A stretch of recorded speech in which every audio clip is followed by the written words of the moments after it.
There is a specific kind of silence that falls over a room full of people when something irreversible has just been said out loud. Not the silence of boredom, or reverence, or the polite pause between courses.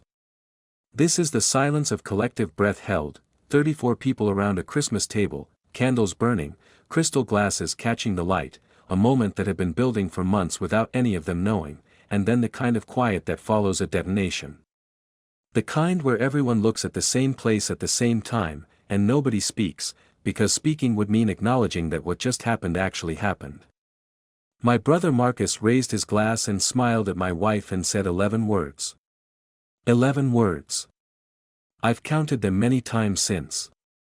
The way you count something that doesn't add up, hoping the number will change. My name is Joel. I was 39 years old at Christmas that year, the Christmas that ended everything. I'm a civil engineer. I build bridges for a living, which has since acquired an irony I've stopped finding interesting. I was married to a woman named Diana for 7 years. We had a son, Sam, who was 6 years old and asleep upstairs in my parents' house when it happened, in the bedroom my brother and I had shared as children, surrounded by the smell of old wood and radiator heat and the particular safety of a house where nothing bad was supposed to reach you. Diana was 36. She taught secondary school English, poetry, mostly, which she loved with the specific passion of someone who had decided early that language was the most important thing. She was warm and articulate and had a way of making people feel genuinely seen in conversation, a gift that drew people to her at parties and made her the person everyone wanted to sit next to at tables exactly like this one. My brother Marcus was 42. He was 3 years older than me and had been my closest friend for most of my life, the kind of brother who showed up when you needed him, who drove 4 hours when your car broke down, who gave a speech at our wedding that made our mother cry in the good way. He was currently in what he described as a complicated situation with a woman named Fiona, which was why he'd come to Christmas alone, which was why he'd had 4 glasses of wine before the main course was served, which was, I later understood, why his control over what he said and didn't say had deteriorated to a point he couldn't have predicted and probably would have died to undo. He stood up between the turkey and the pudding. He tapped his glass. My father, at the head of the table, looked up with the warm expectation of a man who loves his sons and has no reason to expect otherwise. Marcus looked at Diana. He raised his glass. He said, to Diana, who deserves someone who actually knows her. And then the silence. Diana's face. I will describe it once and not again. It was the face of a person who has just watched a door open that they had believed was locked forever. Not guilt, the guilt came later, in slower waves. In that first second it was something rawer than guilt. It was the face of someone whose secret had just been spoken in a room full of family, by the last person they would have expected to speak it, and who had not yet processed whether this was destruction or relief. I looked at my wife's face for 3 full seconds before I looked at my brother. Marcus had already sat down. He was looking at his wine glass. His jaw was tight and his eyes were the eyes of a man who has just heard himself say something he cannot take back. My mother said, uncertainly, Marcus, darling. And Marcus looked up at her and then at me, and what was on his face was the thing that confirmed everything the silence had already told me. I'm sorry, he said. To me. Only to me. The candles kept burning. The gravy was getting cold. My son was asleep upstairs in the room where Marcus and I had grown up together. I put my napkin on the table. I stood up. I said, very quietly, that I needed some air. And I walked out of the dining room and through the hallway and out of the front door into the December night, and I stood on my parents' driveway in the cold without a coat, and I looked up at a sky that was perfectly clear and entirely indifferent, and I let the cold reach me. I stood there for a long time. Nobody came out after me for 11 minutes. I counted those too. To understand why Marcus's 11 words detonated the way they did, you have to understand what the year before that Christmas had actually looked like. From the outside, from the perspective of the 34 people around that table, from the friends who came to dinner, from the colleagues Diana and I occasionally socialized with, we were a functional, moderately happy couple in the middle stretch of a real marriage. Not newlywed radiant and not visibly struggling. The kind of couple that people look at and think, yes, that's what 7 years looks like. Comfortable. Shared. Slightly worn at the edges in the way that good furniture is worn, not damaged, just lived in. I believe this version. That's the part one have to sit with. I'm a structural engineer. My entire professional life is built on the principle that what you cannot see can still bear enormous weight, that the integrity of a structure depends on understanding the forces operating beneath the visible surface. I teach this. I design around it. I have spent 15 years developing the professional instinct to ask, what is this actually holding, and what happens if it fails? I did not apply this to my marriage. The year before Christmas had contained things I noted and then filed away without following up. Small anomalies. The kind that don't trigger alarm in isolation and that only acquire meaning retrospectively, when the pattern becomes visible. Diana had become, over the course of that year, slightly harder to reach. Not emotionally cold, she was never cold. But there was a quality of distraction that had settled into her that I'd attributed to work pressure. She'd taken on a head-of-year role in September which had added significant administrative weight to an already demanding job. She was tired more consistently. She was on her phone more than usual in the evenings, a habit I noticed and mentioned once, gently, and she said it was parent emails, which was plausible, which I accepted. She'd also become closer to her colleague, a woman named Bridget, who taught history at the same school. They'd worked together for years but the friendship had intensified recently, lunches extending into evening drinks, a weekend trip in October that Bridget had organized for several of the female staff, during which Diana had texted intermittently and called twice and seemed, when she came home, both refreshed and somehow difficult to access. I liked Bridget. She was funny and direct and genuinely good company at the school events where partners were invited. I had no reason to look at her friendship with Diana as anything other than what it presented itself as. I also liked my brother Marcus. I trusted him with the specific unreserved trust that accumulates between siblings across decades, trust that doesn't require maintenance because it's assumed, the way you assume certain geological formations are stable because they've been stable for as long as you've been looking at them. He'd come to stay with us in September. A long weekend, he was passing through for a work project, it made sense for him to stay, we had a spare room and Sam adored his uncle. He'd slept in our spare room for 3 nights. We'd eaten together, drunk together, walked Sam to the park on the Sunday morning while Diana made lunch. It had been exactly what it was supposed to be. Or so I thought. The first sign I actually noticed, not filed away, but noticed with a small catch of something I couldn't immediately name, came in November. Diana and I were in the kitchen after Sam had gone to bed, the kind of quiet evening that a long marriage produces regularly. She was marking papers at the kitchen table, I was reading, the radio was on low. Ordinary. The specific ordinariness that is its own kind of comfort. Her phone lit up with a message. She reached for it, the automatic reflex of the constantly connected, and then something happened that I've replayed many times. She read the message, and her face did something very small and very quick. A tightening. A reconfiguration. And then she put the phone face down on the table without responding and went back to her marking. I looked at her for a moment. Everything okay?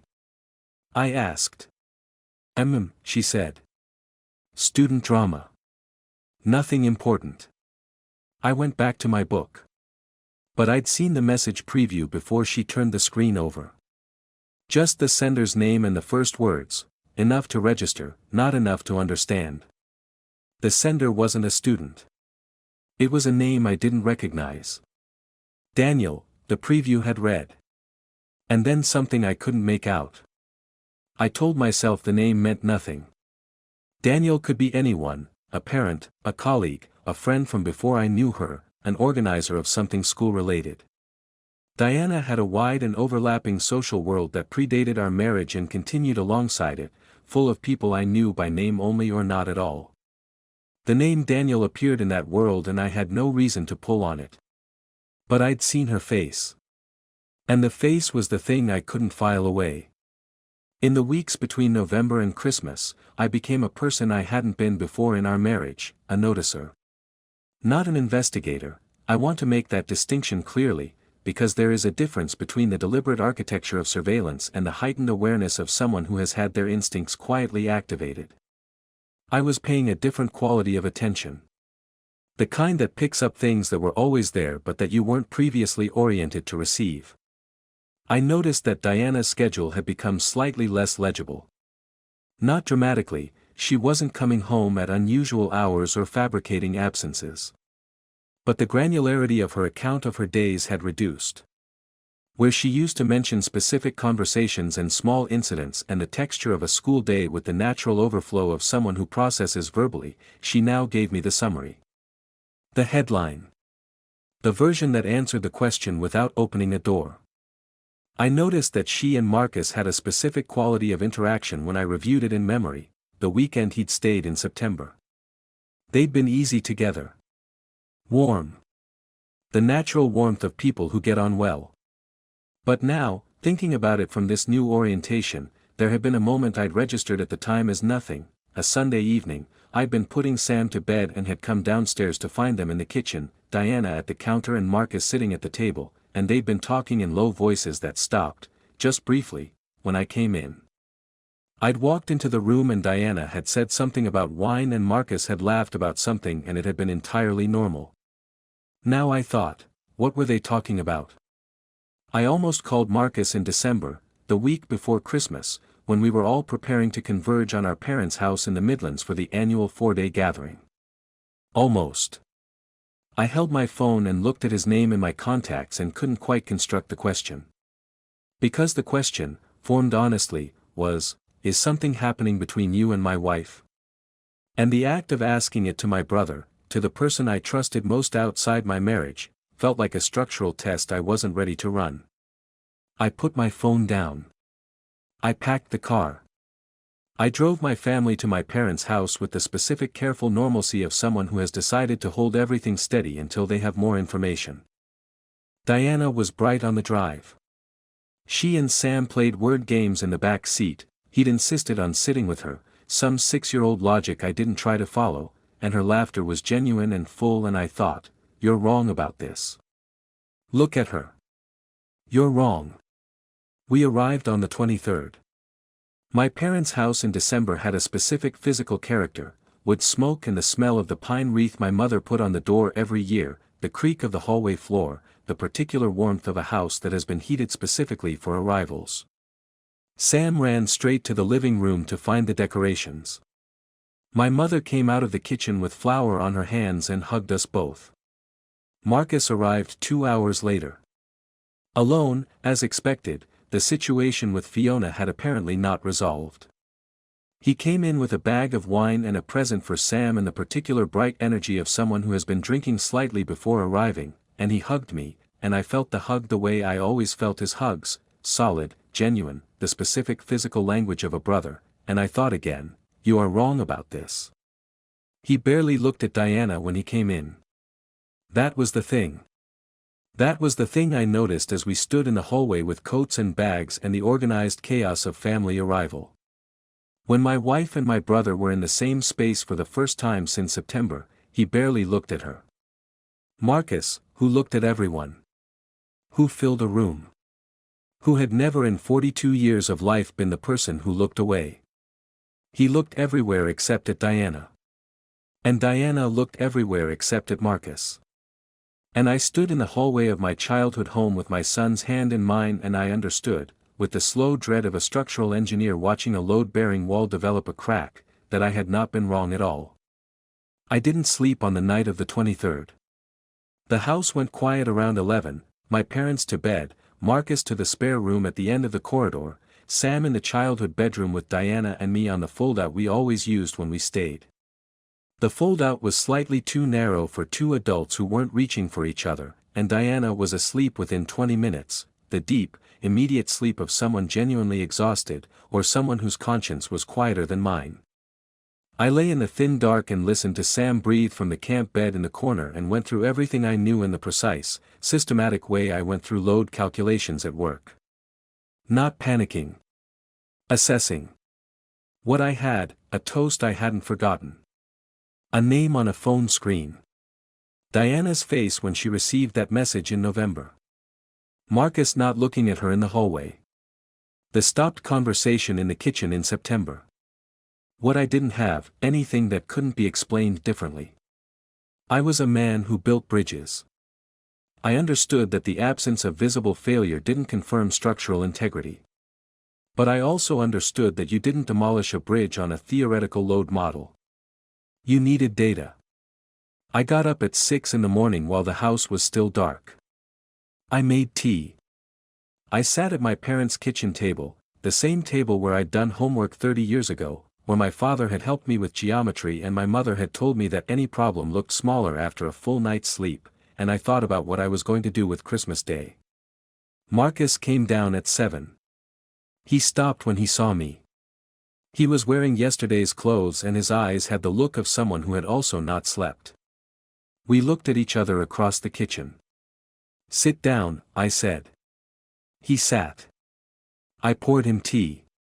I sat across from him and I asked him, very quietly, with Sam asleep upstairs and my parents not yet stirring and Diana's presence in the house like a held breath, "What did you mean by what you said? At my wedding? What you said in your toast about Diana being remarkable?" He frowned. "That was 7 years ago." "I know. I'm thinking about it now." I held his gaze. "You said she was remarkable for knowing her own heart. That was the phrase. Knowing her own heart. And I remember thinking it was a slightly odd thing to say about someone you'd met twice." Marcus said nothing. "How well did you know her before our wedding?" I asked. The pause was not long. 3 seconds, maybe 4. But in 3 seconds I watched something pass across my brother's face, calculation, grief, resignation, and land in a particular expression that told me the answer before he spoke it. "We knew each other," he said. "From before. Before you met her." The kitchen clock ticked. Outside, the first pale winter light was starting at the edges of the garden. "How far before?" "A year. Roughly." "Were you together?" He looked at his tea. "Briefly." "It ended before you met her." "She ended it." I absorbed this. I turned it over. "A year before I met Diana, she and my brother had been together. She had ended it. She had then, through some path I didn't yet know, met me. Married me. Been in my life for 8 years. Does she know we're brothers?" I asked. "When did she find out?" "She knew before your wedding," Marcus said. "She found out at the engagement party. When I walked in." The engagement party. I reached back 8 years into a memory of a warm evening, a garden, 30 people, and I found something I'd forgotten, the moment Diana had gone quiet when my family arrived. I'd thought she was overwhelmed. I'd thought she was feeling the weight of the occasion. She'd seen my brother's face. "She wanted to tell you," Marcus said. "After the party. She came to me and said she needed to tell you. I told her not to." I looked up. "I told her it would destroy things before they started. That it was old history and it didn't matter." He stopped. "I thought I was protecting you." "And this year?" I said. "September. When you stayed." The silence that followed was a different kind. Heavier. "Nothing happened," he said. "I want you to know that. Nothing happened in September. But something. We talked," he said. "About whether to tell you. About the history. About whether it mattered anymore." He pressed his fingers to his eyes. "She wanted to tell you. Again. I told her again to leave it." "Why?" He looked at me. His face was the face of my brother, the same face across 42 years of shared history, and on it was something I'd never seen there before. Not guilt. Something older than guilt. Something that looked like a man finally understanding the full weight of a decision he thought he'd made lightly. Because I was ashamed, he said. And I didn't want you to know I'd had what you have. I stood up. I carried my mug to the sink. I stood at the kitchen window and looked out at the garden, the old apple tree my father had planted the year I was born, frost on the grass, the particular gray of a December morning that wasn't quite committed to becoming day. Who else knows? I asked. He said, Fiona knew. That's why things ended with Fiona. I turned to look at him. She found an old message, he said. On my phone. From Diana. From years ago. She put it together. I thought of the Christmas gathering, the complicated situation with Fiona that had apparently ended. I thought of Marcus arriving alone with wine and the slightly too bright energy of someone running from something. I thought of how much had been moving beneath the surface of this ordinary family Christmas while the rest of us arranged presents and made gravy and watched Sam run around in tinsel. I put my mug down. Tell Diana, I said, that I'd like to speak to her before anyone else is awake. She came downstairs in her dressing gown, her hair loose, her face carrying the specific openness of someone roused from real sleep, and then, when she saw me alone at the kitchen table with the particular quality of stillness I was holding, the openness closed. Not defensively. With something more like sorrow. She sat down across from me. I didn't give a speech. I didn't lay out the evidence in sequence.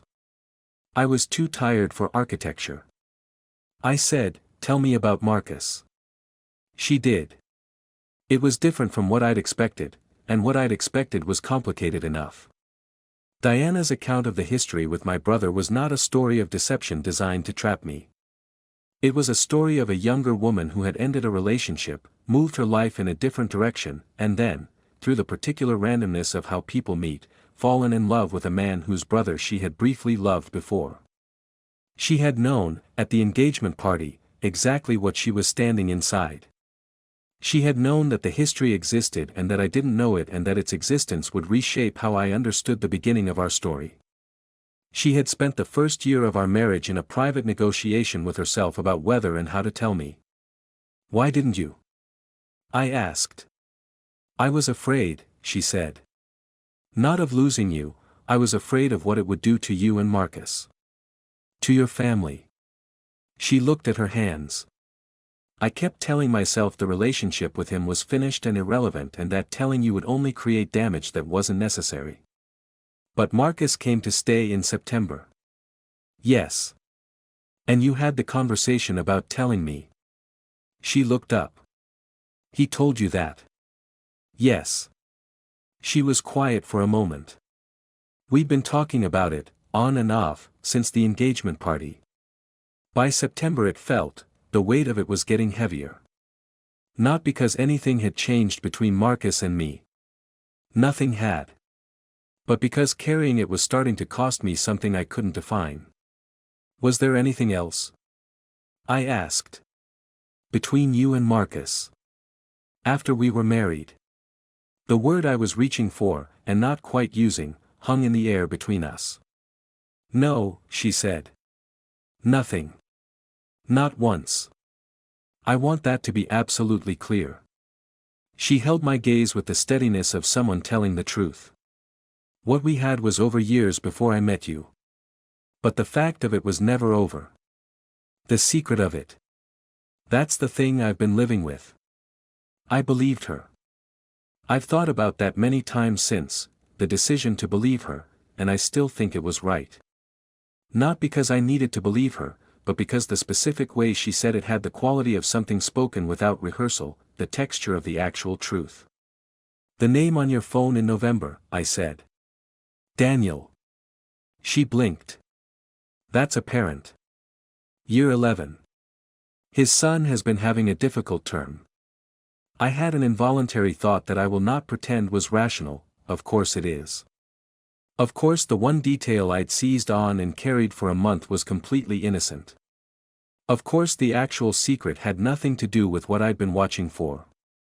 That is the specific cruelty of suspicion, it makes you look in all the wrong directions while the truth sits somewhere you didn't think to examine. And the weekend trip with Bridget, I said. In October. It was a weekend trip with Bridget, Diana said, with a look that was, briefly, almost the look of a woman who finds her husband's paranoia slightly painful. She's my friend. That's all she's ever been. I stood up. I walked to the window again. The garden was fully light now, gray and still and cold, the apple tree bare, frost beginning to melt from the grass. What do we do now? Diana said from behind me. I didn't answer immediately. I need you to understand something, I said finally. It's not the history that I can work with history. People have histories. I have a history. I turned back to face her. It's that for 7 years, every conversation about my family, every Christmas, every time Marcus came to visit, you were carrying something that directly concerned me, and you chose not to tell me. Repeatedly. That's the thing I'm sitting with. She looked at me. Her eyes were wet, but she wasn't crying in the way people cry to manage a scene. She was wet-eyed in the quiet way of someone absorbing something they don't yet have language for. I know, she said. I know that's what matters. And Marcus, I said. My brother. Who knew? Who had the same information? Who also chose, repeatedly, to keep it from me? Who even, last night? He didn't mean it to come out the way it did, she said quickly. I know he didn't. That makes it worse, actually, not better. He was drunk and something slipped. The only reason I know anything true about my own life is because my brother had 4 glasses of wine at Christmas dinner. She closed her eyes. My mother came into the kitchen at 8:15, cheerful, in her Christmas cardigan, and stopped when she felt the temperature of the room. She looked at Diana and then at me, and she said nothing, which is one of the things I've always loved most about my mother, her ability to read the texture of a room and respond to it with silence when silence is the right response. She put the kettle on. She made tea. She put a mug in front of Diana and one in front of me, and she sat at the end of the table and said, Sam is awake. He's asking about stockings.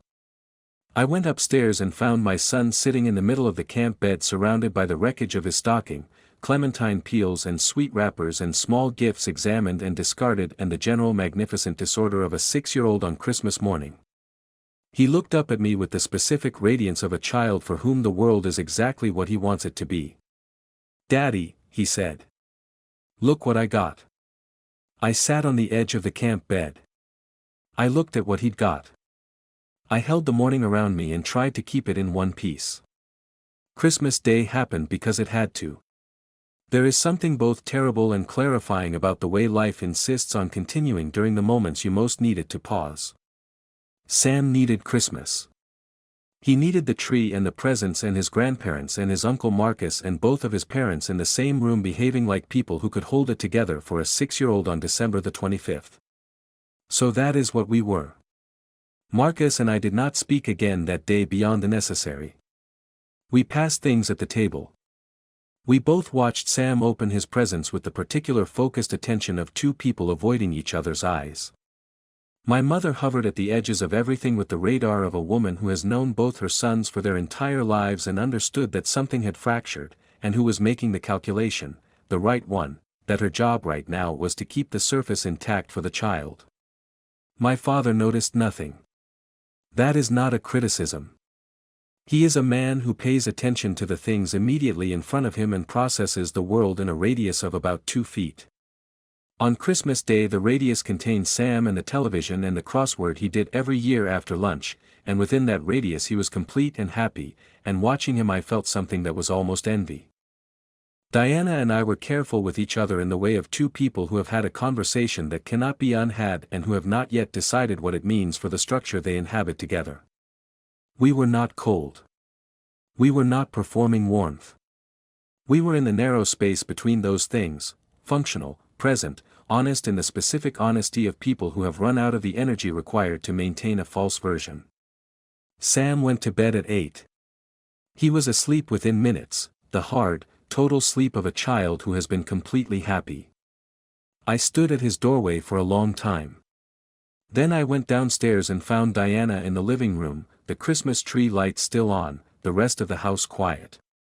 She was sitting in the armchair near the window. She looked up when I came in. I sat on the sofa. We were quiet for a moment. "I've been thinking," I said, "about what you said this morning. About the weight of it getting heavier." She waited. "I've been thinking about whether I believe you that nothing happened between you and Marcus after we were married." "I told you." "I believe you," I said. I'm not revisiting that. I believe you." I stopped. "I've been thinking about whether that belief is enough.